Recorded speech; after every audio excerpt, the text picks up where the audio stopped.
The courtroom buzzed with anticipation. The audience, packed with reporters, legal analysts, and die-hard fans, leaned forward in their seats. This wasn't just a trial, it was a spectacle. At the defense table sat Julian Vance, Oscar-winning actor, international heartthrob, and, according to the prosecution, a liar. For months, the media had dissected every detail of the case. Julian was accused of fraud, witness tampering, and obstruction of justice, charges that, if proven, could send him to prison for over a decade. But Julian wasn't worried. Dressed in an expensive tailored suit, he leaned back in his chair, a smirk playing at the edges of his lips. To him, this was just another performance, another role to play. He was used to controlling the narrative, used to getting away with things. But today, he was up against Isabel Carter, and she wasn't here to play. The woman who would break him. Isabel Carter had made a career out of tearing men like Julian apart. The ruthless prosecutor was known for her sharp mind and sharper tongue. She didn't flinch under pressure, and she had no patience for entitled frauds who thought their fame made them invincible. She stood now, adjusting the cuffs of her blazer before stepping toward the jury. "Ladies and gentlemen," she said, her voice smooth but commanding, "Julian Vance wants you to believe he's the victim here." Julian smirked, feigning boredom. Isabel turned, locking eyes with him. For the first time, his smirk faltered. "He wants you to believe that the evidence against him is a misunderstanding, that the witnesses who have come forward are all lying, that the bank records, the surveillance footage, and the phone calls are all just coincidences." She paused, letting the words sink in. "Well, let's put that theory to the test, shall we?" Julian shifted slightly, his fingers tightening on the table. Because this was the moment everything started to go wrong for him. The smirk on Julian Vance's face remained, but just barely. He was a seasoned actor. He knew how to keep his composure. But something about Isabel Carter's tone unsettled him. She wasn't playing the role of a prosecutor trying to prove a case. She was a predator who already knew she had caught her prey. Isabel picked up a stack of financial records and walked toward the witness stand, where a forensic accountant sat waiting. She held up the first page. "Mr. Warren, you've reviewed the defendant's financial transactions, correct?" The accountant nodded. "Yes, ma'am." Isabel turned, glancing at Julian. "And did you find anything interesting?" Warren adjusted his glasses. "Yes. Mr. Vance claims he had no financial connection to Blackthorn Productions, the company at the center of this fraud case." Julian leaned forward slightly. This was the lie he had built his entire defense on. Isabel tapped the document. "But what do the records say?" Warren pulled out a bank statement. "Well, according to these transactions, Mr. Vance received direct payments from Blackthorn Productions over the course of 2 years. And these," he gestured to another set of documents, "are the transfers he personally authorized." Isabel turned to the jury, slowly, deliberately. The defendant testified under oath that he had no financial involvement with Blackthorn Productions. She lifted the bank statements. "These documents tell a different story." A murmur spread through the courtroom. Julian's jaw tightened. His lawyer stood up. "Objection, Your Honor. The defense maintains that these payments were unrelated to the fraudulent activity in question." Judge Hammond leaned forward. "Sustained, for now. Ms. Carter, proceed carefully." Isabel nodded. "Of course, Your Honor." She turned back to Julian, her eyes locking onto his like a lie detector. "Mr. Vance, would you like to explain why you claimed you weren't involved in Blackthorn Productions' finances, when your name is all over their transactions?" For the first time, Julian had nothing to say. A bead of sweat formed at Julian Vance's temple, though he refused to wipe it away. He had memorized his lines, rehearsed every possible defense. But now, sitting in front of hard evidence contradicting his sworn testimony, he was no longer in control of the script. And Isabel Carter knew it. The courtroom was silent, the air thick with tension. Everyone was waiting for his answer. Julian cleared his throat and leaned forward, flashing his famous charming smile. "There must be some confusion," he said smoothly. I had no idea about those transactions. My financial team handles all of that. I don't sign off on every little thing. Isabel raised an eyebrow. That's interesting. She walked back to the prosecution's table and picked up another document. Because this, she held up a printed email chain, is a direct email exchange between you and your financial manager. Julian's smirk faltered. Isabel turned to the jury. In this email, dated April 14th, Mr. Vance instructs his manager to funnel the payments through Blackthorn Productions to avoid tax scrutiny. Gasps rippled through the audience. Isabel took a step closer to Julian. Do you recognize this email, Mr. Vance? Julian's fingers clenched around the edge of the table.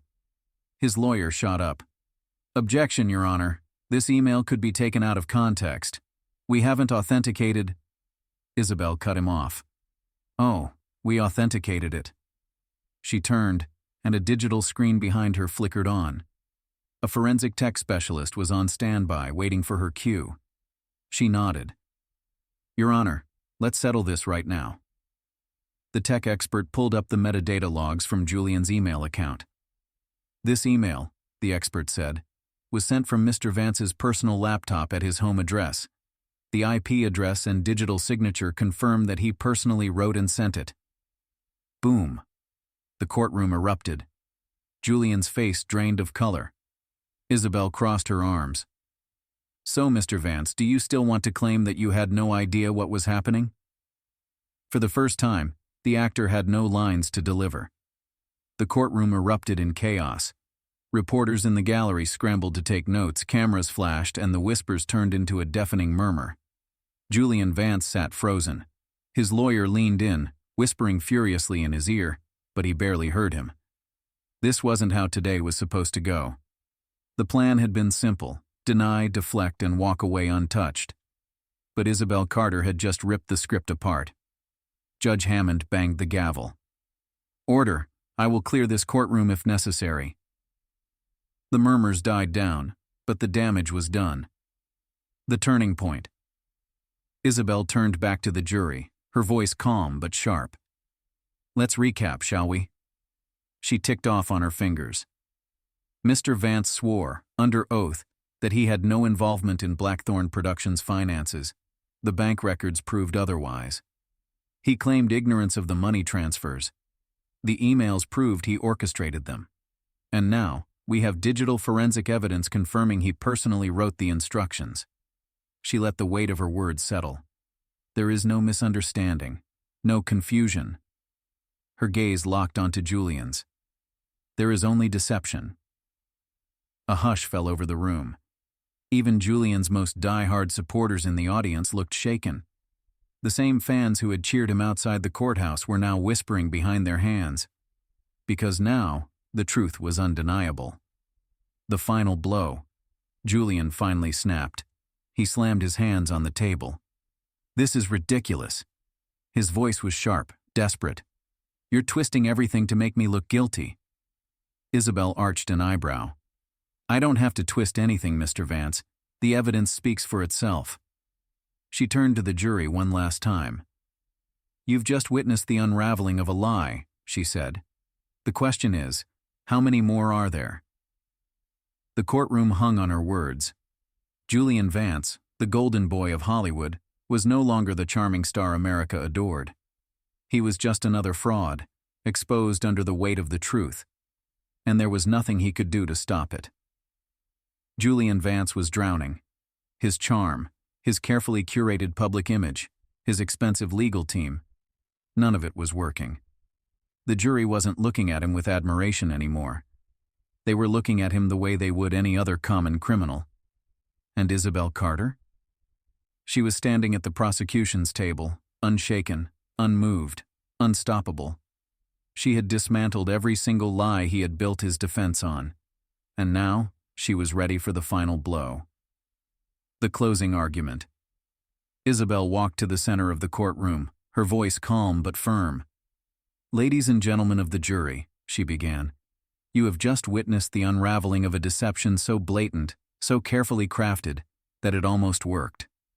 She turned, gesturing toward Julian. This man has spent years in front of cameras convincing people to believe in his performances. A pause. But today, his greatest role, the innocent man, has crumbled under the weight of reality. Julian's jaw clenched, but he said nothing. There was nothing left to say. Isabel stepped closer to the jury box. The defense would have you believe that this is all just a misunderstanding, that the documents, the emails, the financial records, and the forensic evidence are all meaningless coincidences. She shook her head. But the truth is simple. Julian Vance lied. Again, and again, and again. She took a step back, letting the weight of her words settle. The law does not make exceptions for the rich, the famous, or the powerful. Justice does not bend for those who believe they are above it. She turned to Judge Hammond. The prosecution rests. The judge nodded. Thank you, Ms. Carter. He turned to the jury. We will now proceed with deliberations. As the jury was dismissed, Julian finally broke. He leaned in toward his lawyer, voice low and frantic. Tell me we can fix this. But his lawyer didn't answer, because there was no fixing this. And for the first time, Julian Vance knew it. The courtroom was packed with an energy that felt almost electric. The audience, reporters, and the legal teams were all waiting with bated breath as the jury re-entered the room.